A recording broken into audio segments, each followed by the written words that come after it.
I'm Batty Addy, and welcome to this week's episode of Marinara Monday. What is Marinara Monday, you may be asking? Well, it's where I get super stony baloney, think of some random stuff, research it, and tell y'all my findings. Even though this week's episode actually was an article that caught my attention instead of something random that I thought of. This episode is about fungi that essentially eats ionizing radiation, them deadly ass gamma rays, for example, and metabolizes it into energy it can use. Yes, similar to photosynthesis, but it's called radiosynthesis. So all radiotropic fungi have another thing in common. They all contain melanin. The melanin is what helps the fungi survive and even thrive in this environment. For many species, humans included, melanin is used by the body to protect from UV radiation, some neurological functions, skin and hair pigmentation, and more. The fungi we are talking about in particular today is called Cladosporium spirospermum. You see, Cladosporium spirospermum has really taken a liking to Chernobyl's nuclear power plant.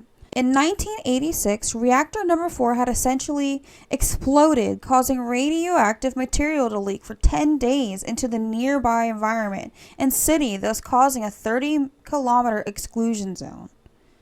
30 kilometers equals 18.6 miles. Chernobyl's radiation is still seen to impact not only the environment, but also all living beings today.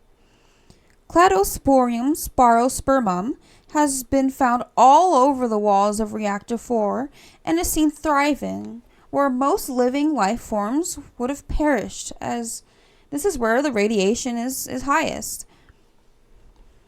Okay, but can we just take a moment to imagine where this fungus is growing? Imagine a dark room that is... Just kidding, you don't want to imagine it. 30 seconds of exposure and you will start to experience nausea, vomiting, diarrhea. Any longer, and your hair may fall out, and your skin will become incredibly itchy. This is just the beginning. You will regret your decision to step foot in here. This is called acute radiation syndrome.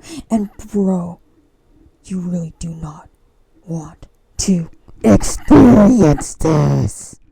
Anyways, this fungus is super rad because not only is nature essentially bro, what the fuck is all this radiation? So let's freaking heal. We honestly need to study a radiotropic fungi further to see what all we can actually do with these little dudes, because we really don't know much. Anyways, if you like today's episode of Marinara Monday, go ahead and check out my channel for the other Marinara Mondays, as well as all of my artwork. Also, please check out my description for my sources and for my link tree that has all of my social media and stuff like that. And yeah, that'd be pretty cool. Much love, my family and friends. Like, comment, subscribe.